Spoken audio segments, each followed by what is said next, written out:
नमस्कार बच्चों, मैं हूं आपका अपना बीके सर। आज हम सीखेंगे लीनियर इक्वेशंस इन टू वेरिएबल्स के 20 यानी कि 20 मल्टीपल चॉइस क्वेश्चंस। यह चैप्टर आप लोगों ने क्लास 9th में भी मेरे प्यारे बच्चों आप लोगों ने पढ़ा होगा और 9th में यह कॉन्सेप्ट आपने अच्छे तरीके से सीख लिया होगा कि किसी भी लीनियर इक्वेशंस इन टू वेरिएबल्स का जो मानक रूप है, जो स्टैंडर्ड फॉर्म है, जो जनरल फॉर्म है, वो a x plus b y plus c equals to 0 होता है। क्लास 10th में वही इक्वेशन हमें 2 बार पढ़ना है, इसलिए इसका स्टैंडर्ड फॉर्म क्लास 10th के केस में a1x plus b1y plus c1 equals to 0, a2x plus b2y plus c2 equals to 0 बन जाता है। और इसे लिखने का एक दूसरा तरीका और भी है जो 9th में भी हमने पढ़ा था कि a1x plus b1y equals to c1।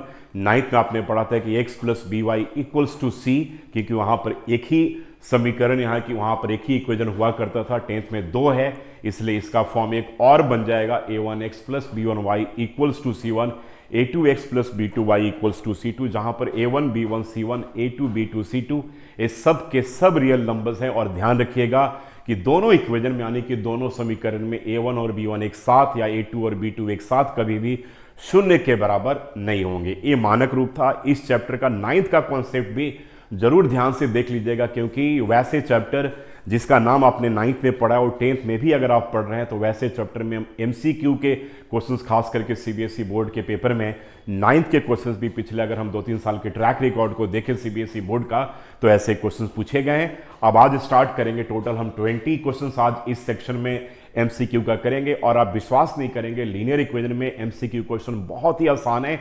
यानी कि 90% ऑफ MCQ जो क्वेश्चंस हैं और सॉल्वेबिलिटी ऑफ लीनियर इक्वेशन बोले तो unique solution, infinitely many solution और नो सॉल्यूशन के ऊपर घूमता रहेगा। ठीक है, तो एक बार मैं कॉन्सेप्ट भी अच्छे से आपको समझा दे रहा हूं और फिर से क्वेश्चंस को हम स्टार्ट करते हैं। आइए सबसे पहले देखते हैं कि क्वेश्चन नंबर 1 आपके पास क्या कह रहा है। देखिए पहला क्वेश्चन ही वहीं से स्टार्ट हो गया कि द पेयर ऑफ इक्वेशंस आपके पास 2 दे रखे हैं, तो कह रहे हैं कि इसके एक सॉल्यूशन होगा, 2 सॉल्यूशन होगा, इनफाइनेटली मेनी सॉल्यूशन होगा या इसका नो सॉल्यूशन होगा। तो सबसे पहले हम क्या करते हैं, जो एक्सप्रेशन हमारे पास इक्वेशन है उसको लिख लेते हैं मेरे बच्चों।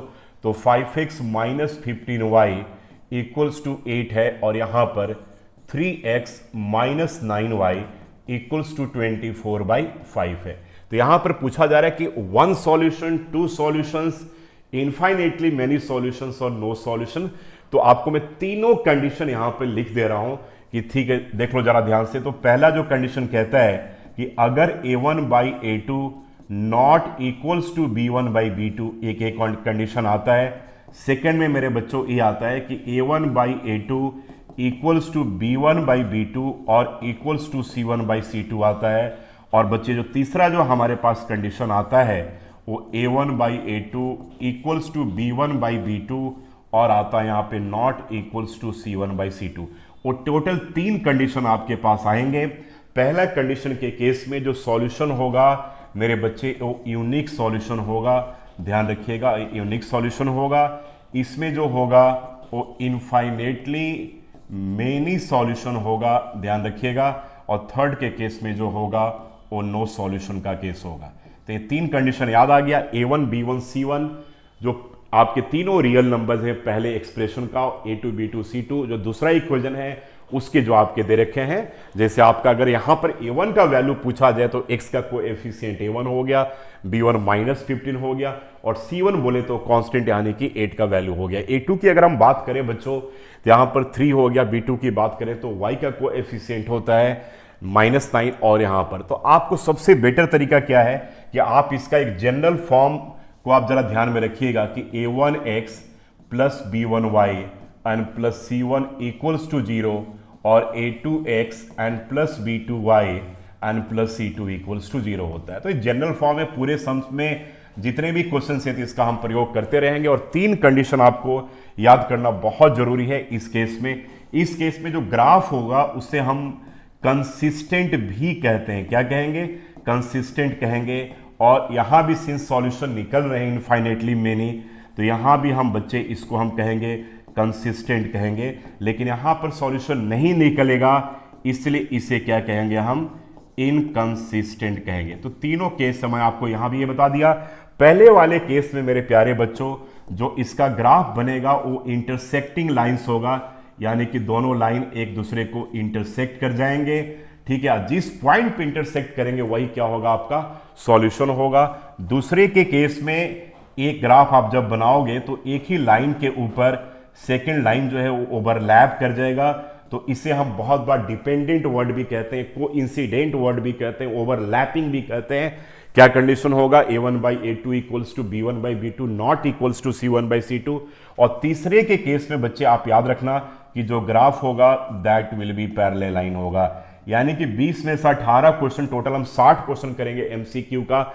तो मेरा ऐसा मानना है कि 60 में से 30 से 40 क्वेश्चन इसी पार्ट पे होगा, और आने वाले बोर्ड के पेपर में भी आपका इसी पार्ट से क्वेश्चन आना है। मोस्ट ऑफ द इयर्स में आप अगर पिछले साल का देखें, अगर हम 3 से 4 साल के अगर ट्रैक रिकॉर्ड को देखें क्वेश्चन का, तो सॉल्वेबिलिटी ऑफ लीनियर इक्वेशन बोले तो यूनिक, इनफाइनेटली मेनी सॉल्यूशन से ही क्वेश्चन आपके पेपर में पूछे गए। अब आते हैं इस क्वेश्चन का जवाब देते हैं, किसका क्या करेक्ट आंसर होगा मेरे बच्चों।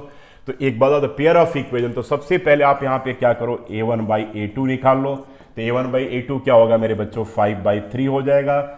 अगर मैं b1/b2 की बात करूं तो ये -15/-9 होगा, तो एक कट जाएगा, और ये 3 5 जा एंड 3 3 जा, तो ये भी 5/3 के बराबर आ गया। और ये मेरे बच्चों c1/c2 की अगर हम बात करें तो 8 अपॉन, देखो 8 अपॉन कह रहे कि 8/24/5 होगा।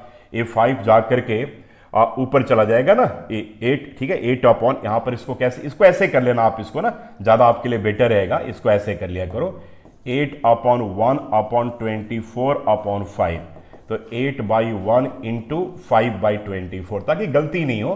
तो 8 5 जा, ये 8 3 जा हो गया, तो चेक कर लो, ए भी 5/3 के बराबर आ रहा है। तो क्या देखा हमने कि इस केस में कि जो a1/a2 था मेरे प्यारे बच्चों, वो b1/b2 के बराबर है, और वही c1/c2 के बराबर है, यानी कि तीनों मान बराबर है। तो इस केस में जो इसका आंसर होगा that will B infinitely many solution होगा, यानी कि इसका करेक्ट ऑप्शन क्या बनता है, सी। ऐसा करेक्ट ऑप्शन क्यों बनता है, कि क्यों इस केस में a1/a2 equals to b1/b2 equals to क्या है, c1/c2, तीनों बराबर है, इसलिए इसका सॉल्यूशन जो होगा इनफाइनेटली मेनी सॉल्यूशन होगा। और सेकंड बात याद रखना है, सेकंड बात आपको यहां पर, ये कंसिस्टेंट भी होगा। और कोई अगर आपसे यह पूछे कि इसका ग्राफ कैसा बनेगा, तो आप बोलेंगे एक ही लाइन के ऊपर जो है सेकंड लाइन विल ओवरलैप, या डिपेंडेंट, या कंसिस्टेंट भी यहां पर हम वर्ड यूज कर सकते हैं। चलिए भाई, आप now coming to the second question की बात करते हैं बच्चों। आ जाओ दूसरे प्रश्न पे। बड़ा अच्छा क्वेश्चन है, वर्ड प्रॉब्लम का क्वेश्चन है, लेकिन अब इसके पीछे मैं ट्रिक यूज करूंगा, पूरा सॉल्व नहीं करना है, क्योंकि इतना टाइम आपके पास मल्टीपल चॉइस क्वेश्चन में मेरे बच्चों नहीं मिलना है। देखना, sum of the digits of a 2 digit number is 9। भाई करेंगे 2 डिजिट के, करेंगे sum of the digits of a 2 digit number, 2 अंकों की संख्या में जो अंकों का योग है, ठीक है, वो क्या है, 9 के बराबर है। तो मेरे बच्चे 9 के बराबर, तो यहां पे अगर आप ऑप्शन को चेक करोगे तो सब में 9 के बराबर है। 4 + 5 9 हो गया, 7 और 2 9 हो गया, 6 और 3 9 हो गया, 3 और 6 9 हो गया। तो यहां तक में तो कोई भी ऑप्शन आप चूज नहीं कर पाओगे। तो अगला पार्ट क्या कह रहा है कि if 27 is added to the number, अगर हम नंबर में 27 ऐड कर दें तो उसके डिजिट्स जो है ना वो रिवर्स हो जाते हैं, यानी कि इंटरचेंज कर जाते हैं। अब इसको मैं डिटेल्स में नहीं बता रहा हूं, मैं इसको शॉर्टकट ट्रिक में बताने की कोशिश कर रहा हूं। तो देखो भाई, दोनों डिजिट का सम जो है 9 है, तो भाई ये तो क्लियर हो गया कि भाई 4 और 5 भी 9 है, 7 और 2 भी 9 है, ठीक है, 6 और 3 भी 9 है, 3 और 6 9 है। अब एक काम करो, इनमें से सब में क्या करो, जरा 9 को ऐड करके देखो, करेंगे 27 अगर ऐड करते हैं तो 27 ऐड करेंगे तो कह रहे हैं कि भाई added to the digits of the number get reverse हो जाता है, ठीक है ना। अब 45 में तुम अगर 27 को ऐड करो यार, तो 45 में अगर तुम 27 को ऐड करोगे तो क्या हो जाएगा, देखो जरा ध्यान से। 45 में हमने क्या किया ऐड, 27 को ऐड कर दिया, 7 3 10 2 12, 2 कैरी 1 4 7, तो क्या 72 जो नंबर मिलेगा, ठीक है। तो क्या इसका रिवर्स मिल रहा है, क्या इसका उल्टा डिजिट क्या होगा, 45 का उल्टा क्या होगा, 54 होगा। 54 तो मिल नहीं रहा है, यानी कि दिस ऑप्शन विल भी क्या हो जाएगा, यहां पर इनकरेक्ट हो जाएगा। कहना ये चाह रहा है भाई कि इनमें से किसी में ऐड करके चेक करो। ऐड करने पे क्या 27 ऐड करने के बाद इसका रिवर्स यानी कि उल्टा जो, यानी क्या होगा, जो वंस प्लेस पे 5 है और टेंस प्लेस पे 4 है, तो 4 जो है वंस प्लेस पे चला जाएगा, 5 जो है वो टेंस प्लेस पे आ जाएगा। यानी क्या 54 है, मिलेगा नहीं, है ना, नहीं मिलेगा यहां पर, ठीक, नहीं दे रखा आपके पास ऑप्शन, ठीक है। चलो भाई, अब 72 में एक 72 में मान लो कि अगर तुम्हारा 72 अगर एक करेक्ट आंसर है, the sum of the digits of a 2 digit number is 9, तो 7 और 2 भी 9 है, 7 और 2 भी 9 है ना आपके पास, ठीक है। चलो भाई, अब इसमें तुम अगर 27 को ऐड करो और ऐड करके चेक करो तो क्या ऐसा मिलेगा? यहां भी नहीं मिलेगा, 63 में भी नहीं मिलेगा, लेकिन एक ऑप्शन हमारे पास यहां पे डी आ रहा है, चेक करो जरा। डी में मेरे बच्चे 36 है, 36 में अगर हम 27 को ऐड कर दें तो ये आपके पास नंबर जो है, चेक करो, 63 मिल जा रहा है कि नहीं, चेक करो जरा। तो मान लो कि आपके पास एक 36, जो डी ऑप्शन है 36 गिवन है, 36 में अगर हम 27 को ऐड कर दें तो ठीक है, तो इसका उल्टा यानी कि 6 यहां पर आ जाएगा और 3 यहां पर आ जाएगा, 63 मिलेगा कि नहीं मिलेगा? बात क्लियर है कि नहीं? और यहां भी चेक कर लो, 6 और 3 क्या होता है? सम ऑफ द डिजिट्स होता है। दैट मीन्स कि योर करेक्ट ऑप्शन जो यहां पर होगा वो किसके बराबर होगा? आंसर डी के बराबर होगा। कैसे समझा? मैंने सम को सॉल्व ही नहीं किया। तो जो आपके पास ऑप्शन दे रहे हैं वहां पर इसी 27 को ऐड करो और ऐड करके आपको क्या करना है? चेक कर लेना है। 45 में हम अगर उसको ऐड करते हैं तो ऐसा नहीं मिलेगा, 72 में ऐड करेंगे तो नहीं मिलेगा, ठीक है। जैसे 72 में मान लो तुम यार 27 ऐड कर दो, देखो जरा, बहुत बच्चों को इसमें दिक्कत क्या आती है, तुम 72 में 27 को ऐड कर दो मेरे बच्चे, तो क्या हो गया? 7 और 2 9 और ये 9 हो गया, ठीक है, 99 होगा कि नहीं? तो क्या 9 + 9 जो है वो 9 के बराबर होता है? क्योंकि सम ऑफ द डिजिट्स क्या दे रखा आपके पास? क्या दे रखा आपके पास? 9 दे रखा ना, the sum of the digits of a 2 digit number is 9, ठीक है। तो ये तो होगा ही नहीं। 72 में ऐड करोगे, 63 में भी ऐड करोगे तब भी नहीं होगा। तो 36 एक ऐसा ऑप्शन है जिसमें अगर हम 27 को ऐड करें और जो नंबर मिलेगा उसका भी सम ऑफ द डिजिट किसके बराबर होगा? 9 के बराबर होगा। दैट मीन्स कि your D option will be क्या होगा? योर करेक्ट ऑप्शन होगा। पेपर में अब आप अगर पूरे मेथड से अगर आप सॉल्व करोगे बच्चे तो it will be very time consuming process, तो आपका उस केस में बहुत टाइम लगेगा, तो फिर आप नहीं कर पाओगे और आपका टाइम काफी सारा कंज्यूम हो जाएगा, तो अगले क्वेश्चन पे आप टाइम कम दे पाओगे। अगले क्वेश्चन में आ जाओ। कह रहे graphically the pair of the equations आपके पास दे रखा है। यहां पर बच्चों जो हमारे पास इक्वेशन दे रखा है 6x - 3y n + 10 = 0, दूसरा जो है बच्चों 2x और -y n + 9 = 0। अब कह रहे हैं कि इसमें से क्या होगा? तो बड़ा सिंपल सी बात है मेरे बच्चों, यहां पर a1/a2 निकाल करके देख लो तो 6/2 दैट = 3 हो गया। b1/b2 निकाल करके चेक कर लो तो a -3/-1, चलो भाई ए भी कट करके 3 हो गया, यानी कि 2 पार्ट तो आपके पास इक्वल आ ही गया। अब नाउ कमिंग टू, अगर मैं बोलूं कि c1/c2 अगर हम निकाल करके चेक करते हैं तो a 10/9 के बराबर हो गया। तो क्या देखा मेरे बच्चों यहां पर कि a1/a2 तो b1/b2 के बराबर है, लेकिन वो c1/c2 के बराबर नहीं है। यानी कि यहां पर जो हमारे पास जो कंडीशन मिल रहा है बच्चों, वो क्या मिल रहा है कि a1/a2 जो है दैट = b1/b2 के बराबर है, लेकिन a c1/c2 के बराबर नहीं है। तो किसका कंडीशन होता है कि देखो, जब a1/a2 b1/b2 के इक्वल नहीं हो तो सॉल्यूशन यूनिक होगा, कंसिस्टेंट होगा, lines will be intersecting and they will intersect at one point, that is called unique solution. a1/a2 अगर b1/b2 अगर c1/c2 ये तीनों बराबर हैं तो उस केस में इनफाइनेटली मेनी सॉल्यूशन होगा, कंसिस्टेंट होगा, ओवरलैपिंग भी इसे वर्ड बोलते हैं, डिपेंडेंट भी इसे वर्ड बोलते हैं, और ग्राफ जो होगा एक ही लाइन के ऊपर सेकंड लाइन विल इंटरसेक्ट। तीसरा जो कंडीशन आपके पास आता है कि a1/a2 b1/b2 के तो बराबर होगा, लेकिन ये दोनों c1/c2 के बराबर नहीं होंगे, तो उस केस में नो सॉल्यूशन होगा, यानी कि इनकंसिस्टेंट होगा, यानी कि ग्राफ जो है वो क्या करेंगे, दोनों लाइन एक दूसरे से नहीं मिलेंगे, यानी कि एक दूसरे के पैरेलल हो जाएंगे। अब चेक करते हैं तो यहां पर डी ऑप्शन बड़ा साफ साफ हमें दिख रहा है, तो ये आपके पास से पैरेलल हो जाएगा, ठीक है ना। तो इसका आंसर क्या होगा? दैट विल बी डी के बराबर होगा। आज बच्चों now coming to the next question. अब इस क्वेश्चन में क्या कह रहा है कि the pair of the equation, लिख लेंगे इक्वेशन को x + 2y n + 5 = 0, और यहां पे लिख लेंगे -3x and -6y + 1 = 0, राइट। तो चलो भाई बच्चों, यहां पर a1/a2 निकाल करके चेक कर लो तो ये -1/3 होगा। b1/b2 अगर हम निकाल करके चेक करेंगे तो a 2/-6 ना, तो 2/-6 भी क्या हो जाएगा? a भी -1/3 होगा। और यहां पर मेरे बच्चों c1/c2 निकाल करके देखेंगे तो ये 5/1 के बराबर आ गया। तो यहां भी हमने क्या देखा, देखो 2/-6 है, जरा याद रखना, तो -1/3 होगा। देखो यहां पर ये पार्ट इक्वल है इस पार्ट के, लेकिन ये दोनों इसके पार्ट के इक्वल नहीं है। तो यहां भी अब हम चेक कर लेंगे हमारे पास कंडीशन क्या होल्ड करता है भाई, कि a1/a2 equals to b1/b2 and not equals to c1/c2। तो इस केस में यूनिक सॉल्यूशन तो नहीं होगा, एग्जैक्टली 2 भी नहीं होगा, इनफाइनेटली मेनी नहीं होगा, यानी कि नो सॉल्यूशन होगा। तो यहां भी जो आंसर है बच्चों आपके पास क्या आ जाएगा, d option will be your correct option होगा।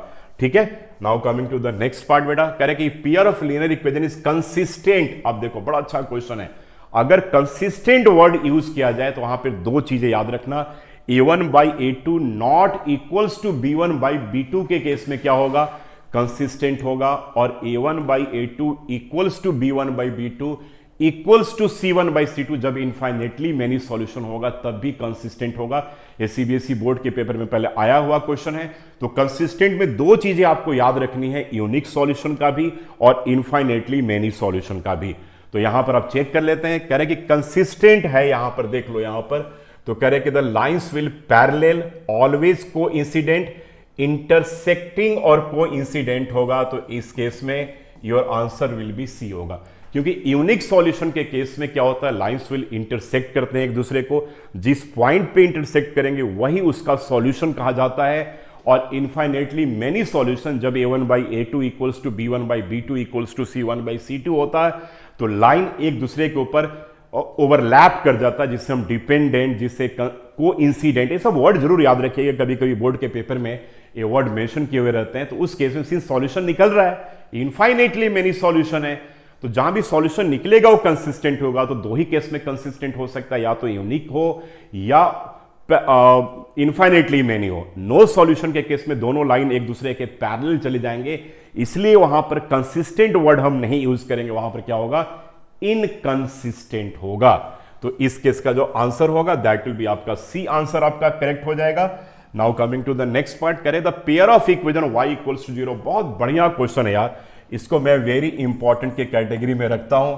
कह रहे कि अब देखो यहां पे दो चीजें आपको याद करनी है, नोट कर लो अपने रजिस्टर में, कि अगर x इक्वल्स टू, ये नोट कर लेना मेरे बच्चे, कि अगर x इक्वल्स टू, देखो अगर x इक्वल्स टू 0 हो तो ए y एक्सिस को रिप्रेजेंट करता है, जरा ध्यान देना, और अगर y इक्वल्स टू 0 हो तो ए मेरे बच्चे x एक्सिस को रिप्रेजेंट करता है।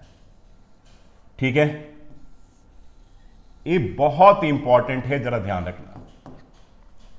अब इस क्वेश्चन में जरा देखो क्या कह रहा है, कह रहे कि भाई y इक्वल्स टू 0, तो y इक्वल्स टू 0 का मतलब क्या हो गया, x एक्सिस हो गया। यानी कि जब आप ग्राफ ड्रॉ करोगे मेरे प्यारे बच्चे, ये आपका मान लो ग्राफ है ना, तो ये आप बनाते, तो ये y एक्सिस हो गया और ये आपके पास x एक्सिस हो गया। ठीक है, x हो गया और ये y हो गया। तो ये जो है ना, यह जो आपको ग्राफ जो यहां पे दिख रहा है हॉरिजॉन्टल, जिसको आप x एक्सिस कहते हो, ये y इक्वल्स टू 0 का ग्राफ है, और ये जो दिख रहा है ना x इक्वल्स टू 0 का ग्राफ है। तो इस क्वेश्चन में क्या कह रहा है जरा बताओ, कह रहे कि y 0 के बराबर है, मतलब ये कहना चाह रहा है कि भाई x एक्सिस है, जरा ध्यान देना, तो इसको नोट कर लेना, ये कहना चाह रहा है कि x एक्सिस है, और एक में कह रहा है कि y इक्वल्स टू -7 है। तो मान लो कि y इक्वल्स टू -7 कहीं ना कहीं इधर होगा, ये मान लेते हैं कि ये -7 है। तो -7 का मतलब क्या हो गया, y इक्वल्स टू -7 का मतलब क्या हो गया, कि x के किसी भी मान के लिए, x के किसी भी वैल्यू के लिए y जो होगा दैट विल बी ऑलवेज क्या होगा, -7 के बराबर होगा, है ना। यानी कि जो लाइन होगा बच्चे that will be parallel to क्या हो जाएगा, x एक्सिस हो जाएगा। x एक्सिस हम क्यों लेंगे, ये आपका जो ग्राफ हो गया y इक्वल्स टू -7 का ग्राफ हो गया, और y इक्वल्स टू 0 बोल रहा था, यानी कि वो तो x एक्सिस ही था। अब यानी कि बताओ अगर मैं पूछूं कि इसके कितने सॉल्यूशन होंगे, तो 1 solution, 2 solutions, infinitely many solutions and no solution, यानी कि ऑब्वियसली लाइन पैरेलल आ गया, तो इसके कोई भी सॉल्यूशन नहीं होगा। दैट मींस कि आंसर डी जो होगा वो आपका क्या होगा, करेक्ट ऑप्शन बनता है यहां पर। ठीक है, तो बहुत अच्छा क्वेश्चन, बहुत इंपॉर्टेंट क्वेश्चन, ध्यान रखिएगा ऐसे केस में। तो अगर y 0 हो तो x एक्सिस, x अगर 0 हो तो y एक्सिस, तो ऐसे क्वेश्चन थोड़े घुमा करके भी पूछे जाएंगे, तो आई थिंक अब आप इसका जवाब दे दोगे अब अच्छे तरीके से। आ जाओ क्वेश्चन नंबर ऑफ 7 क्या कह रहा है बच्चों, देखो कह रहे कि x इक्वल्स टू ए, जरा ध्यान देना, x इक्वल्स टू ए, ठीक है, x इक्वल्स टू ए के जगह पे a छोड़ दो यार, तो मान लो कि x इक्वल्स टू 3 है। चलो, तो x इक्वल्स टू 3 का मतलब क्या हो गया, एक बात बताओ, अगर x 3 के बराबर है, x इक्वल्स टू 3 के बराबर है, तो क्या होगा बताओ, x इक्वल्स टू 3 का मतलब क्या होगा कि वो जो लाइन होगा, यानी कि y के किसी भी वैल्यू के लिए x will be always positive 3, yes और नो। अगर मैं पूछूं कि x इक्वल्स टू 5 का ग्राफ ड्रॉ करो यार, तो आप क्या बोलोगे कि सर ये ग्राफ तो पैरेलल होगा सर। तो मैं पूछूं किसके पैरेलल होगा यार, तो y एक्सिस के पैरेलल होगा। अगर y इक्वल्स टू 3 की ग्राफ की अगर मैं बात करूं, तो y इक्वल्स टू 3 का जो ग्राफ होगा किसके पैरेलल होगा, x एक्सिस के पैरेलल होगा, क्योंकि y इक्वल्स टू 3 का मतलब ये हो गया कि for any value of x y will be always positive 3, ठीक है। अब जरा इसको देखते हैं, यहां पर करें कि x a है y b है मेरे बच्चे। तो अगर तुम ग्राफ ड्रॉ करोगे इसका, तो तुम ग्राफ थोड़ा ड्रॉ करके देख लो, ग्राफ को ड्रॉ करके देख लो। ये मान लो आपके पास मेरे बच्चे x एक्सिस है ना, ये आपके पास x है और दूसरा जो है y है, और ये आपके पास क्या बन गया, y बन गया। तो करें x इक्वल्स टू 3 मान लो x इक्वल्स टू 3 मान लिया और y इक्वल्स टू 4 मान लिया, ऐसा मान लिया हमने, b को 4 मान लिया और a को 3 मान लिया। चेक कर रहे हैं कि पहले क्या होता है। तो x इक्वल्स टू 3 का मतलब मान लो कहीं ना कहीं ये पॉइंट आपके पास यहां पर है, ठीक है। तो ए लाइन ऐसे जाएगा, हाँ या ना बताओ, y एक्सिस के पैरेलल आएगा, और y इक्वल्स टू 4 है, मान लो 4 यहां पर तुम्हारे पास ये चौथा पॉइंट है, तो ए लाइन आपके पास ऐसे जाएगा कि नहीं जाएगा ये बताओ। तो इसका जो कोऑर्डिनेट्स होगा मेरे बच्चे p का, वो क्या होगा, x3 है और y तुम्हारे पास क्या है, 4 है कि नहीं। अब इसी तरीके से अगर कह रहे कि भाई x का मान अगर a हो, यानी कि कह रहे कब x का मान अगर a हो, तो अब जरा देखो ध्यान से, इसको देखो, अगर मान लिया कि x आपके ऑरिजिन है, ये आपके पास वैल्यू a है, ठीक है, और y आपके पास क्या है, b है ना, y b है बच्चे, यहां पर y को हमने b मान लिया, इस पॉइंट को हमने b मान लिया, ठीक है। तो a कहां, a तो ऐसे जाएगा भाई पैरेलल, और a ऐसे जाएगा, तो a पॉइंट क्या होगा, a होगा, और a पॉइंट क्या होगा, b होगा। तो इसका ग्राफ क्या हो गया, अब आपको आंसर मिल गया होगा बड़े आराम से, कि intersecting at point a and b, यानी कि a और b पे a पॉइंट मिलेंगे, दैट मीन्स कि योर डी ऑप्शन जो होगा, your D option will B, ये आपका डी ऑप्शन जो होगा वो आपका करेक्ट ऑप्शन होगा। समझ में आ गया। तो थोड़ा सा ऐसा ट्रिकी क्वेश्चन कभी भी पेपर में आता है मेरे प्यारे बच्चों, तो आप उसका एक रफ डायग्राम ड्रॉ करके देख सकते हो कि इसका आंसर क्या होगा। तो बड़ा सिंपल सा क्वेश्चन है और बहुत इंपॉर्टेंट, अच्छा भी क्वेश्चन है, तो this is very important question की कैटेगरी में मैं इसको भी रखता हूं। चलो अब अगला क्वेश्चन है क्वेश्चन नंबर 8। ये कह रहा है बच्चे कि 3x minus y and plus 8 equals to 0, और यहां पे कह रहा है कि 6x माइनस के वाई इक्वल्स टू माइनस 16 है। तो देखो यहां पर एक बात आपको ध्यान रखना, यहां पे a1x plus b1y plus c1 equals to 0 के फॉर्म में, और सेकेंड वाले में a2x plus b2y equals to c2 के फॉर्म में।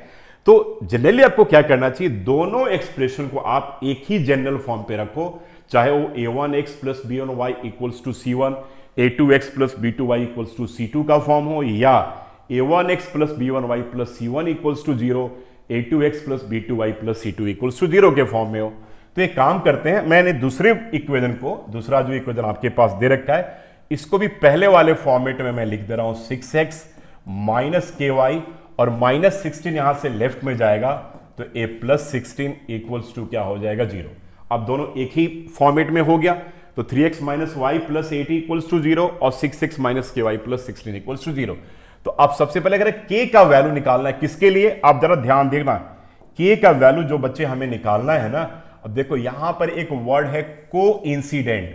को इंसिडेंट का मतलब हो गया कि इनफाइनेटली मेनी सॉल्यूशन के केस में, ये जरूर याद रखना, बताया था ना आपको कि इनफाइनेटली मेनी सॉल्यूशन, यही अगर ओवरलैपिंग भी होता तो यही होता, डिपेंडेंट भी होता तो यही होता। तो तीन वर्ड जरूर याद रख लीजिएगा मेरे बच्चे, कोइंसिडेंट, ओवरलैपिंग एंड डिपेंडेंट, ये तीनों जो हैं वो इनफाइनेटली मैनी सॉल्यूशन बोले तो a1 by a2 equals to b1 by b2 equals to c1 by c2 को रिप्रेजेंट करते हैं। तो चलो भाई अब यहां पर हम कर लेते हैं। यहां पर अब एक बात बताओ कि a1 बाई a2 किसके बराबर है बच्चे? तो 3/6 दैट इक्वल्स टू 1/2 के बराबर है। तो पहला पार्ट तो हमें यहां पर मिल गया। चलो जी, तो फर्स्ट पार्ट हमें a मिल गया। अब चेक करते हैं कि b1 बाई b2 किसके बराबर है। तो b1 बाई b2 की अगर हम बात करें तो a -1 अपॉन -k के बराबर है।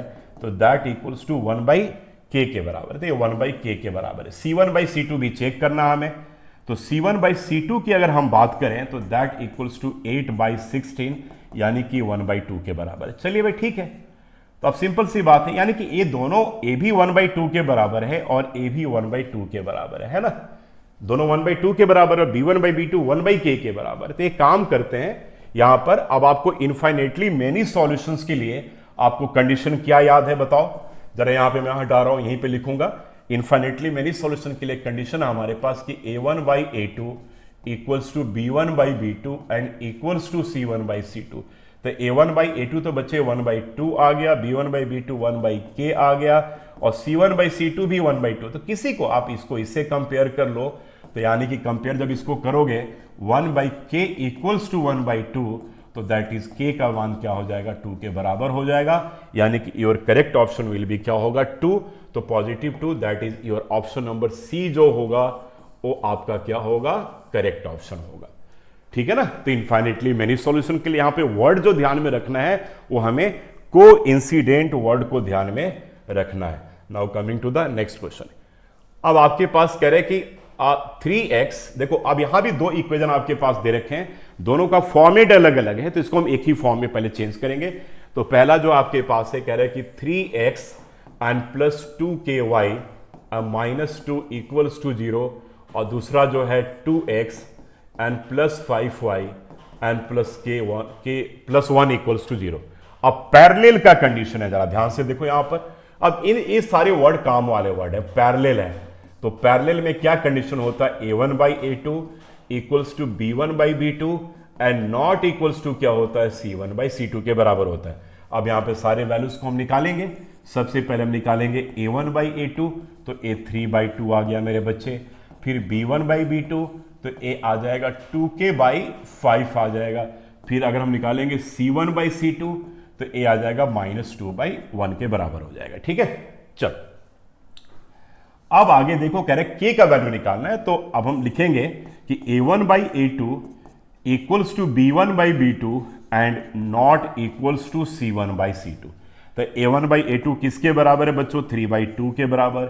b1 बाई b2 किसके बराबर है? 2k बाई 5 के बराबर। और ये दोनों जो है वो नॉट इक्वल्स टू 2/1, इसके इक्वल नहीं होंगे, इसके बराबर नहीं होंगे, है ना। तो अब हमें इस दो केस में k का वैल्यू दे रखा, तो यहीं से k की वैल्यू को फाइंड कर देंगे। ठीक है, अब यहीं से k की वैल्यू को हम फाइंड करते हैं। तो यहां पर आ जाओ।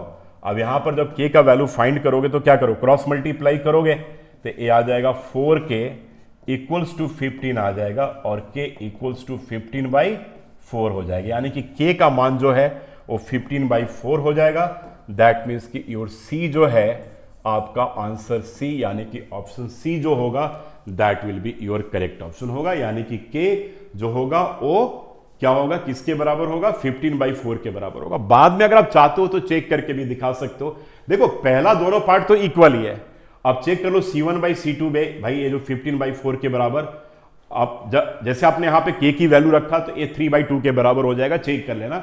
और ऑब्वियसली 3/2 नॉट इक्वल्स टू 2/1, तो यानी कि बिल्कुल क्लियर है कि इसका सॉल्यूशन जो होगा नो सॉल्यूशन होगा। अगर आपसे पूछा जाए कि मेरे बच्चों इसका ग्राफ कैसा बनेगा तो आप क्या बोलोगे कि सर ग्राफ इसका पैरेलल लाइंस होगा। Now coming to question number 10th में आते हैं। अच्छा क्वेश्चन है, 10th का क्वेश्चन है। कह रहा है कि cx माइनस वाई और इक्वल्स टू 2 है। दूसरा फॉर्म भी दे रखा है कि 6x और -2y एंड इक्वल्स टू 3 है। तो कह रहे हैं कि will have infinitely many solution. तो c के किस मान के लिए इनफाइनेटली मेनी सॉल्यूशन कंडीशन क्या होल्ड करेगा? a1 by a2 equals to b1 by b2 equals to c1 by c2 का कंडीशन यहां पर होल्ड करेगा मेरे बच्चे, है ना। तो चलो सारे वैल्यूज निकाल लेते हैं यहां पर। तो a1/a2 जो होगा वो c/6 के बराबर होगा, b1/b2 जो होगा वो -1/-2 के बराबर होगा, यानी कि दिस इक्वल्स टू 1/2 के बराबर होगा। यहां तक तो सही चल रहा है। और c1/c2 जो होगा ना बच्चे 2/3 के बराबर होगा। अब एक बात बताओ यार, जरा ध्यान से मेरी बात को सुनना जरा एक बार, ठीक है। तो चलो भाई, अब देखो कंडीशन हमारे पास इनफाइनेटली क्या कहता है कि a1/a2 जो है that equals to b1/b2 and equals to c1/c2 infinitely का केस है। तो a1/a2 तो c/6 हो गया मेरे बच्चे, b1/b2 क्या हो गया 1/2 हो गया, और c1/c2 क्या हो गया 2/3 हो गया। सबसे पहले तो कॉन्ट्राडिक्शन यहां पर यही पैदा हो रहा है कि सर जी एक कभी भी एक गलत आपके पास दे रखा है ना। ये सबसे पहला कॉन्ट्राडिक्शन आपके पास ये पैदा हो रहा है मेरे बच्चों कि यहां पर तो c1/c2 है और यहां b2 है। सबसे पहला यहां पर हो रहा है कि सर ये चीज हो ही नहीं सकता, दिस इज नॉट पॉसिबल। अब चलो कैसे, क्योंकि भाई इनफाइनेटली मेनी सॉल्यूशन में a1/a2 equals to b1/b2 equals to c1/c2 होता है, यानी कि एक में तो वेरिएबल दे रखा है, चलो समझ में आ गया भाई, ठीक है।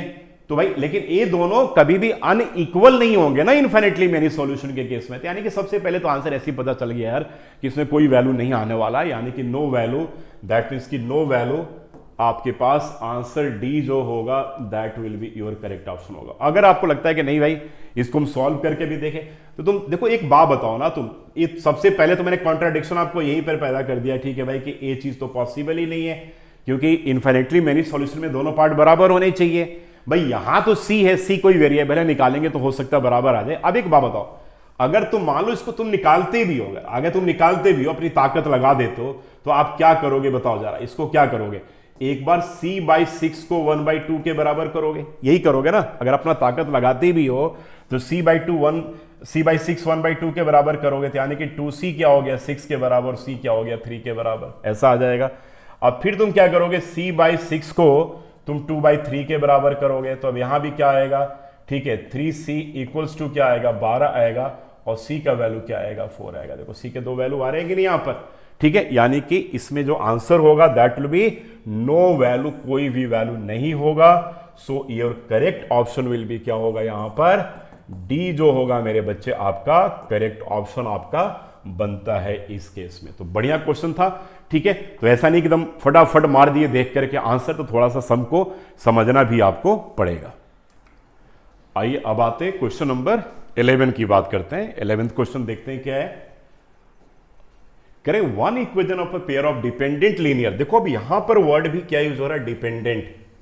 डिपेंडेंट का मतलब ये हो गया, ऑलरेडी आई टोल्ड यू कि a1/a2 equals to b1/b2 and equals to c1/c2, ये डिपेंडेंट का मतलब हो गया। तो अब आपके पास एक इक्वेशन दे रखी कि -5x + 7y इक्वल्स टू 2। इस क्वेश्चन को आप वर्बली भी कर सकते हो, लेकिन थोड़ा सा ध्यान दे करके करना। तो सबसे पहले हम ए पार्ट का ऑप्शन अगर हम चेक करें, तो देखो यहां पर आपके पास जो ए पार्ट में दे रखा है ना, उसको आप लिख सकते हो। थोड़ा पहले टाइम दे करके इसको कर लेते हैं, बाकी तो आप वर्बली कर लोगे। मान लो ए पार्ट में आपके पास 10x है एंड +14y है एंड +4 है। अगर इसको इसके फॉर्म में चेंज करेंगे तो -4 हो जाएगा, है ना। ए ऑप्शन तो चेक करें करेक्ट है कि नहीं। तो -5/10 इक्वल्स टू 7/14। देखो ना, -5/10 क्या हो जाएगा -1/2, और 7/14 क्या हो जाएगा 1/2। पॉजिटिव होगा तो ये तो यहीं पर रिजेक्ट हो गया जी। चलो ठीक है, बी वाले पार्ट में आ जाओ। बी में क्या कह रहा है कि -10x -14y, और इसको अगर हम इधर शिफ्ट करेंगे तो -4 हो जाएगा। अब यहां पर आ जाओ, तो यहां पर -5/-10 और दैट इक्वल्स टू 7/-14 आ गया। तो ये तो 1/2 हो जाएगा या -1/2 हो जाएगा। भाई साहब ये भी रिजेक्ट हो गया, तो बी पार्ट भी रिजेक्ट हो गया। अब सी पार्ट के ऊपर आते हैं। सी पार्ट में कह रहे हैं कि भाई पहला जो तुम्हारे पास ये पार्ट था, सी पार्ट में हमारे पास क्या है -10x +14y। इस 4 को इधर हटाते हैं -4। तो अब आ जाओ -5/-10 equals to 7/14।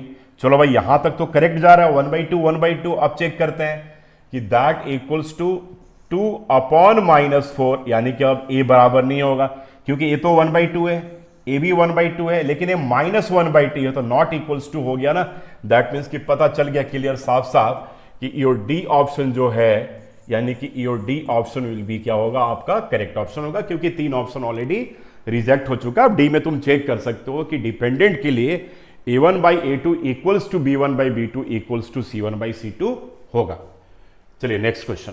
2 lines given to be parallel, 2 line आपके पास पैरेलल दे रखी, पैरेलल दे रखा, देखो तो पैरेलल का मतलब हो गया नो सॉल्यूशन, तो a1/a2 equals to b1/b2 and not equals to c1/c2। चलो जी, तो कह रहे the equation of the second line can be, दूसरे लाइन का इक्वेशन क्या होगा, सेम वही प्रोसेस है। तो हम पहले लिख लेंगे कि 3x - 2y इक्वल्स टू 5। अब पहला ए पार्ट क्या दे रखा ऑप्शन में कि 9x + 8y इक्वल्स टू 7 है मेरे बच्चे। तो तुम अब यहां पर चेक करो कि a1/a2 किसके बराबर आ गया, 3/9 1/3 के बराबर। b1/b2 किसके बराबर है बताओ, तो ए आ गया आपके पास -2/8 यानी कि -1/4। ये तो यहीं पे रिजेक्ट हो गया क्योंकि डिपेंडेंट के केस में, नो सॉल्यूशन के केस में a1/a2 b1/b2 के बराबर होता है। देखिए यहां पे लिखा हुआ, तो पहला ऑप्शन तो ऐसे ही रिजेक्ट हो गया। Now coming to the b option पे आते हैं, तो बी में देख लेते हैं क्या कह रहा है कि -12x - 8y इक्वल्स टू 7। अब तुम यहां पर a1/a2 निकाल करके चेक कर लो भाई, ये तुम्हारे पास ओरिजिनल इक्वेशन है, ठीक है ना, a1/a2। तो 3/-12 तो -1/4 हो गया।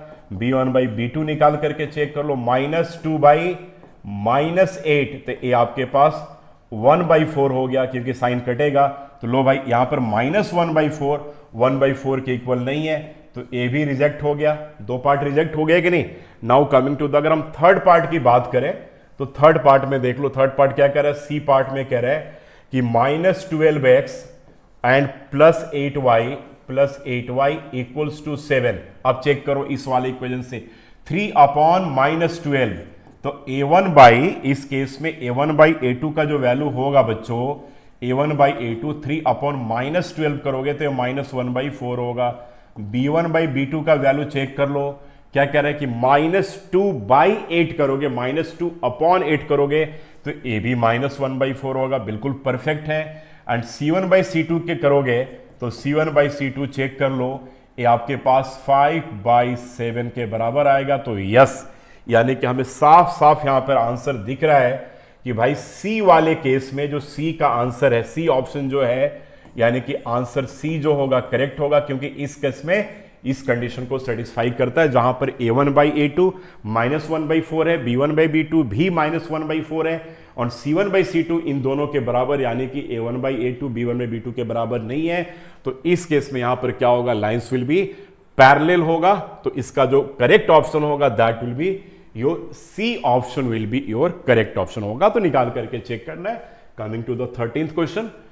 अब देखो कह रहे कि if x equals to a, अब यहां पर कह रहे कि भाई x का मान आपके पास a दे रखा है, जरा देखो ध्यान से, बहुत सिंपल क्वेश्चन है यार। कह रहे कि x का मान a है और y का मान b है, और आपके पास दे रखा है कि x - y जो है 2 के बराबर है और x + y जो है 4 के बराबर है।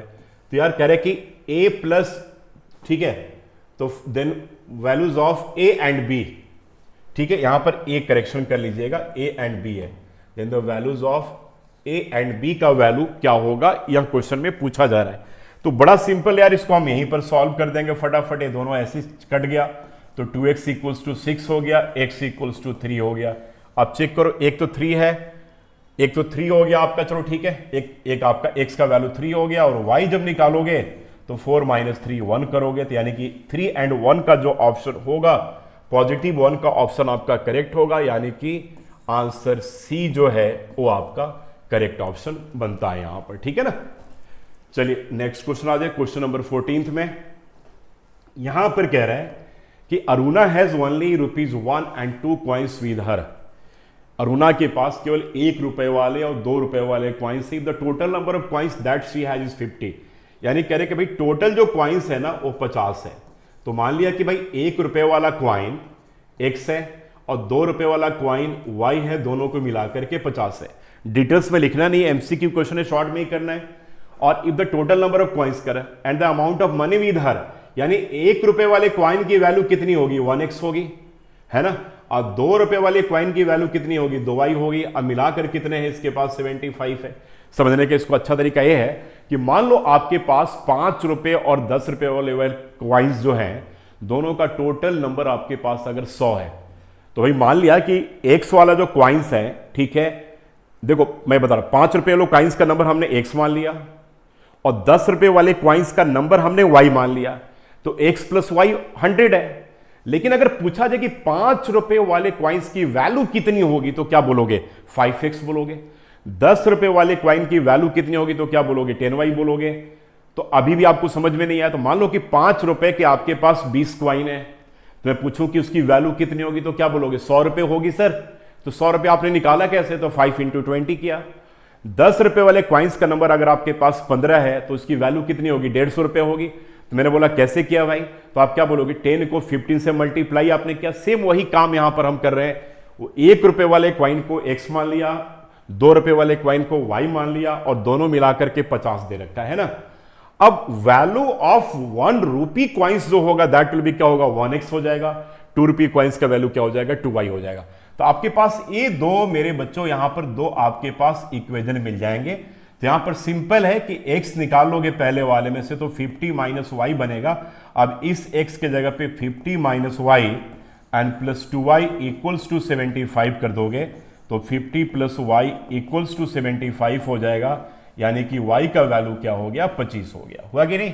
अब इस y की 25 की वैल्यू को अगर आप इक्वेशन नंबर 1 में पुट कर दोगे, तो x का भी जो मान होगा 25 हो गया। तो वही पूछ रहा है, आ जाओ कि रिस्पेक्टिवली कितने क्वाइंस होंगे, तो भाई 25 और 25 क्वाइंस होंगे। हमारे पास आंसर जो है वो डी निकल गया। दैट मीन्स कि your D option will be क्या होगा, आपका करेक्ट ऑप्शन यहां पर बनता है, ठीक है ना। तो अच्छा क्वेश्चन था। Now coming to the next question, that is 15th question यहां पर। अब यहां पर क्या कह रहा है कि भाई the father's age is 6 times his son's age. कह रहे कि फादर की जो उम्र है सन की उम्र की 6 गुनी है ना। तो यार एक सिंपल सी बात है, एक्स को अगर फादर मान लिया, एक्स अगर फादर है और सन अगर वाई है, ठीक है, एक्स अगर फादर है और वाई क्या है, सन, ठीक है ना। वाई को हमने सन मान लिया, ठीक है। तो क्या कंडीशन कह रहा है कि the father age is 6 times his son age, तो एक्स इक्वल्स टू 6y। यानी कि फादर और सन के एज का जो है ना, अब देखो 6 6 जा 36, 3 8 जा 24 हो गया, 5 6 जा हो गया एंड 4 6 जा हो गया। ये सारे आपके पास ऑप्शन अब बच रहे हैं, बिल्कुल ठीक है। चलो भाई अब क्या करें, द 4 ईयर्स हेंस, 4 साल के बाद फादर की उम्र कितनी हो जाएगी, x + 4। और 4 साल के बाद मेरे प्यारे बच्चे बेटे की उम्र भी 4 साल बढ़ेगी ना, तो वो कितना हो गया भैया, y + 4 हो गया। तो क्या करेगा कि 4 साल के बाद the age of father will be 4 times the age of the son. नहीं समझे भाई, बच्चे का प्रेजेंट एज y है और फादर का x है, तो कह रहे हैं कि पापा की आपकी उम्र जो है आपकी उम्र का 6 टाइम्स है। तो आपका उम्र अगर y है तो पापा का उम्र कितना हो गया, 6y हो गया। 4 साल के बाद यार आपके पापा भी 4 साल बढ़ जाएंगे और आप भी बढ़ जाओगे। ऐसा तो है नहीं कि पापा की उम्र 4 साल बढ़ जाएगी, आपकी उम्र वहीं पे रुक जाएगी, ऐसा तो है नहीं। तो 4 साल के बाद पापा भी 4 साल बढ़ गए और बेटा भी 4 साल बढ़ गया। अब कंडीशन करें कि 4 साल के बाद जो पापा का उम्र है बेटा का उम्र का 4 गुना हो गया, यानी कि x + 4 = 4y प्लस क्या हो गया, आपके पास 16 हो गया। x की वैल्यू यहां से उठा लो आप, तो ये क्या बन जाएगा, 6y, 4y को इधर लेकर आओ और 16 4 को इधर लेकर जाओ तो 12 हो गया। तो 2y = क्या हो जाएगा, 12 हो जाएगा और y = क्या हो जाएगा, 6 हो जाएगा। तो एक तो 6 आ गया y, तो y 6 आ गया मेरे बच्चे। अब इस y की वैल्यू को अगर हम x में रख दें तो 6 × 6 = 36, यानी कि 6 और 36 वाला कॉम्बिनेशन यहां पर मैच करता है। दैट मीन्स कि योर C जो है answer C option will be your correct option बन जाएगा यहां पर, ठीक है ना। तो ऐसे वर्ड प्रॉब्लम में क्वेश्चन आते हैं, लेकिन अगर MCQ में आ जाए तो थोड़ा शॉर्ट इसी तरीके से आपको करने की प्रयास करना चाहिए आपको, ठीक है ना। So now coming to the question number 16th। अब यहां पर क्या कह रहा है देखो, कह रहे कि 4x plus 3y equals to 18xy है ना, और दूसरे केस में कह रहा है कि 2x माइनस 5y और इक्वल्स टू माइनस 4xy है। चलो ठीक है, या एक काम कर सकते हो इसको सिंपल सा, ठीक है, तुम ऐसा भी काम कर सकते हो कि 4x and plus 3y minus 18xy equals to 0 है। अब ऐसे केस में हमें क्या करना है ना कि ऑप्शंस के वैल्यूज को पुट करके फिर हमें आंसर को निकालना है। जैसे मान लो कि मैं ए ऑप्शन की बात कर रहा हूं, तो ए ऑप्शन में क्या है, x का वैल्यू 1/2 है, y का वैल्यू 1/3 है, तो 4 into 1/2 plus 3 into 1/3 minus 18 into 1/2 into 1/3।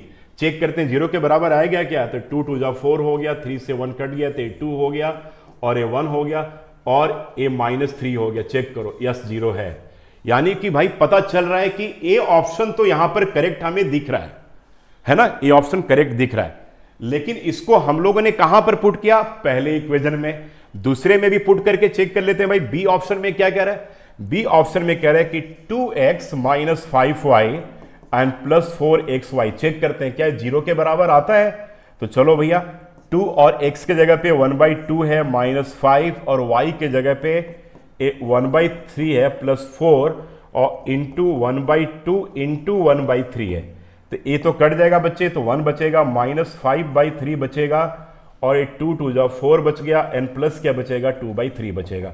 अब इसका आंसर चेक करो, यहां पर तो 3 हो गया, 3 1 जा 3, और माइनस 5 प्लस 2 है ना, तो ये 3 माइनस 3/3 दैट इक्वल्स टू 0/3, यानी कि ए भी 0 आ गया। दैट मीन्स कि आपका ऑप्शन नंबर ए जो होगा वो पक्का करेक्ट होगा, यानी कि इसमें कोई भी डाउट वाली बात नहीं है। तो समझ में आ गया, यानी कि इस केस में क्वेश्चन 16 में हमने क्या किया, इसको सॉल्व क्यों करेंगे हम यार, क्यों सॉल्व करेंगे एक बात बताओ, हमने क्या किया, ऑप्शन के वैल्यूज को ही पुट करके चेक कर, बाकी तुम किसी में भी पुट करोगे तो आपका करेक्ट आंसर नहीं आएगा। तो फटाफट पहले से स्टार्ट करो, थोड़ा सा टाइम हो सकता है ज्यादा लगेगा, लेकिन कैलकुलेशन पे अगर आपका कमांड है तो कहीं कोई प्रॉब्लम वाली बात नहीं है। अब आ जाओ 16th क्वेश्चन में क्या कह रहा है, कह रहे कि if a pair of linear equations is inconsistent. देखो भैया इनकंसिस्टेंट केवल एक ही केस में होता है, किस केस में होता है, पैरेलल लाइन के केस में होता है, यानी कि a1/a2 equals to b1/b2 and not equals to c1/c2। That means कि your a option will be your 100% correct option. तो कहीं भी यहां पर टाइम हमारा नहीं लगा 17th में। Now coming to 18th question में आ जाते हैं। 18th में कह रहा है कि the value of k for which the pair of linear equation represents a parallel lines. तो मेरे बच्चे ऑलरेडी आप रट चुके हो कि 4x plus 6y minus 1 equals to 0, और यहां पे 2x माइनस ky, इसको इसी फॉर्म में लेकर आएंगे तो माइनस 7 इक्वल्स टू 0। अब कह रहा पैरेलल लाइन के लिए कंडीशन क्या होगा, तो पहले a1/a2 निकालोगे 4/2 2 के बराबर होगा, जब b1/b2 निकालोगे बच्चे तो a माइनस 6/k के बराबर हो जाएगा, और जब c1/c2 निकालोगे तो a 1/7 के बराबर हो जाएगा, है ना। अब पैरेलल लाइन के केस में कंडीशन क्या होल्ड करता है मेरे बच्चों की, a1/a2 इक्वल्स टू b1/b2 और नॉट इक्वल्स टू c1/c2। तो a1/a2 आपके पास 2/1 आ गया, b1/b2 आपके पास माइनस 6/k आ गया, और a 1/7 के बराबर नहीं होना चाहिए। तो हम क्या करेंगे, इसमें से शुरू के दो टर्म्स को कंपेयर करके k की वैल्यू निकाल लेंगे, यानी कि 2/1 जो है वो माइनस 6/k के बराबर, यानी कि 2k जो है वो माइनस 6 के बराबर, और k का वैल्यू माइनस 3 के बराबर। तो माइनस 3 आपका ऑप्शन जो होगा दैट विल बी आपका करेक्ट ऑप्शन होगा, यानी कि माइनस 3। तो इस केस में आंसर बी जो होगा वो आपका करेक्ट ऑप्शन बनता है, ठीक है ना। तो पैरेलल लाइन के केस में कंडीशन जो होगा that is a1/a2 equals to b1/b2 not equals to क्या हो जाता है बच्चे c1/c2 के बराबर हो जाएगा। नाउ नेक्स्ट क्वेश्चन ले लेते हैं। यहां पर कह रहे हैं कि ax प्लस by, जरा ध्यान देना, ये थोड़े से कभी कभी ट्रिकी क्वेश्चन बन जाते हैं ऐसे इस केस में। और सेकंड में कह रहे हैं कि bx and plus ay equals to 0। देखो ऐसे क्वेश्चन को जब भी देखो ना तो एक बात याद रखना कि आप एलिमिनेशन मेथड से ट्राई करना। यहां पे हालांकि इसका शॉर्टकट ट्रिक भी है, अगर हम बी एक्स की वैल्यू निकाल लें that equals to minus a y, x का वैल्यू निकाल करके यहां पुट कर दे। लेकिन मेरा मानना है कि वैसे करने की भी जरूरत नहीं, इसको ब्रैकेट में ले लो, इसको फर्स्ट मान लो बच्चे और इसको तुम सेकंड मान लो, है ना। चलो भाई, अब मान लो कि x का कोएफिशिएंट यहां पर क्या है, a का a है और x का कोएफिशिएंट दूसरे में क्या है, b है। तो इसको हटाने के लिए x के कोएफिशिएंट को बराबर करने के लिए जो एलिमिनेशन मेथड में आप पढ़ते हो तो इसको हम क्या करेंगे, b से मल्टीप्लाई कर देंगे, इसको क्या करेंगे हम a से करेंगे। तो ये तुम्हारे पास क्या बन जाएगा बच्चे, ए बी एक्स, इसको दोनों मेथड करवा रहा हूं, एंड प्लस क्या बन जाएगा, b को करोगे तो b square Y equals to क्या बन जाएगा, यहां पर a square minus B square into b. दूसरे को करोगे तो क्या बन जाएगा, ए बी एक्स, और यहां पर क्या बन जाएगा बच्चे, ए स्क्वायर वाई, और यहां पे बन जाएगा 0। अब इसको आप नॉर्मल एलिमिनेशन से साइन चेंज करके काटोगे तो ये कट जाएगा। अब यहां पे B square Y minus A square Y equals to B under bracket में A square minus B square, minus 0 तो वही रह जाएगा। अब देखो जरा ध्यान से, लेफ्ट वाले दोनों में y कॉमन है तो यहां पे बच गया B square minus A square, और राइट में अगर हम मल्टीप्लाई करेंगे तो यहां पर क्या बन जाएगा, देख लो b है और यहां भी क्या बन जाएगा, ए स्क्वायर माइनस बी स्क्वायर। ऐसा आ गया ना आपके पास, एक्सप्रेशन चेक करो। देखो अब यहां पर B square minus A square, यहां पर a square minus B square है। अब इस ए स्क्वायर माइनस बी स्क्वायर को, ए स्क्वायर माइनस बी स्क्वायर को माइनस अगर इसमें हम कॉमन ले लें तो ये क्या बन जाएगा, B square minus A square बन जाएगा। अब ये दोनों कट जाएगा तो y का वैल्यू तो माइनस बी आ जाएगा, y का वैल्यू माइनस बी आ जाएगा, है ना। अब चेक करो यहां पर जरा देख लो, अब इसी ऑप्शन से हम निकाल लिए भाई, करे कि x प्लस वाई, तो y तो माइनस बी है यार, y तो माइनस बी है। तो अब चेक करो, यहां तो माइनस बी स्क्वायर है तो ए भी गया, ए भी गया, और प्लस बी है तो ए भी गया, यानी कि आपका आंसर सी जो होगा दैट विल बी आपका करेक्ट ऑप्शन होगा, दैट इज क्या होगा, ए माइनस बी। अब अगर मान लो कि यहां तक आपने निकाल लिया तो आगे का पार्ट भी आप बड़े आराम से निकाल सकते हो, कोई प्रॉब्लम वाली बात नहीं है। तो y जब माइनस बी निकल गया, तो अब देखो y जब माइनस बी निकल गया तो इसमें पुट कर दो, तो बी एक्स और प्लस ए, और y क्या निकला, माइनस बी, इक्वल्स टू क्या हो गया बच्चों, 0। तो b x minus a b equals to 0, तो b x equals to a b, तो b और b कट जाएगा, x इक्वल्स टू क्या हो जाएगा, a हो जाएगा। दैट मीन्स कि आपका a माइनस बी जो होगा वो आपका करेक्ट ऑप्शन होगा।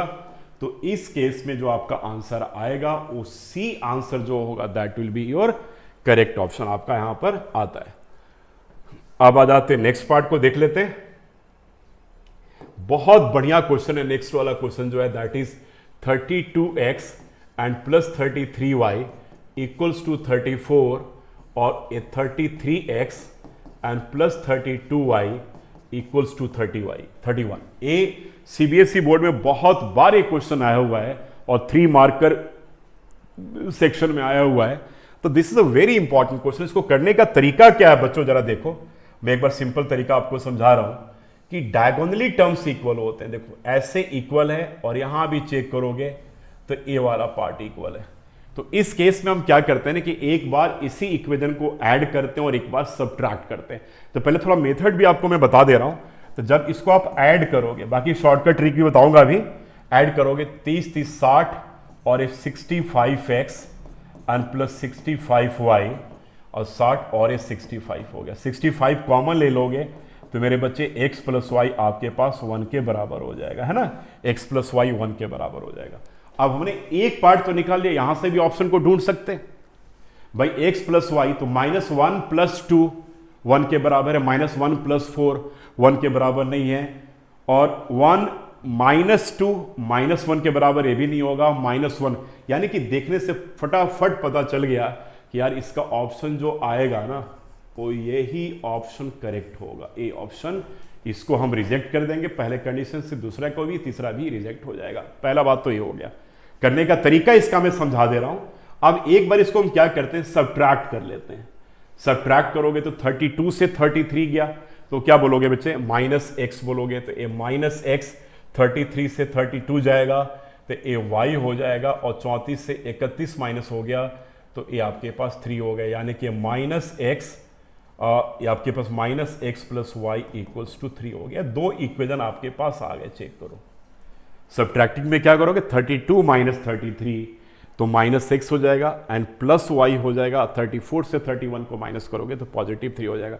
अब इन दोनों को अगर हम सॉल्व कर लें, यानी कि -x + y = 3 है और x + y = 1 है। देखो ये कट गया कि नहीं, तो 2y किसके बराबर है, 4 के बराबर, y 2 के बराबर आ गया, और y की जगह पे 2 पुट करोगे तो x = 1 के बराबर हो जाएगा। यानी कि ठीक है, y 2 आ रहा है, एक बार चेक कर लो।